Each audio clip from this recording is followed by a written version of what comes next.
রোবটটা জঙ্গলের ভিতরে একটা ডিম খুঁজে পায়। সেটা বের করতে দেখে ডিমটা আস্তে আস্তে ভেঙে যাচ্ছে, যার কারণে সে তার সব যন্ত্র ব্যবহার করে ভাঙা ডিমটা বাঁচাতে থাকে। তারপরে যখন সে ছেড়ে দেয় দেখা যায় যে এই ভাঙা ডিমের ভিতর থেকে একটা হাঁসের বাচ্চা বেরিয়ে আসতেছে। হাঁসের বাচ্চা জন্ম নিয়ে প্রথমেই এই রোবটকে তার চোখের সামনে দেখে তাকে সে তার মা মনে করে। ডিমটা থেকে যেহেতু সুরক্ষিত ভাবে বাচ্চাটা বেরিয়ে গেছে, যার কারণে রোবটের কাজ শেষ হয়ে যায়। সে তার ট্রান্সমিটার চালু করে এবং তার ফ্যাক্টরিতে ফিরে যাওয়ার প্রস্তুতি নেয়। কিন্তু এই হাঁসের বাচ্চা তার মাথার ওইখানে উঠে এই ট্রান্সমিটারটা ভেঙে ফেলে, যার কারণে রোবটটা আর কোথাও যেতে পারে না।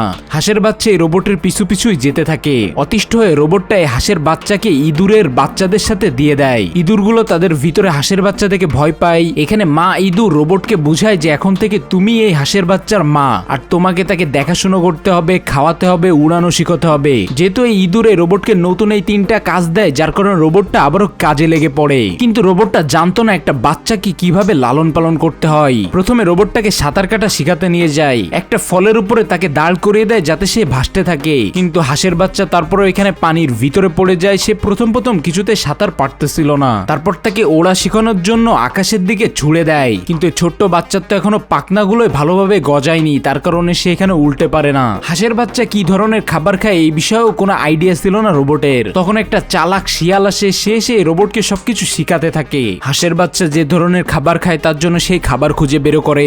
এখন থেকে প্রতিটা পদক্ষেপে রোবটের সাথে এই শিয়ালটাও থাকবে।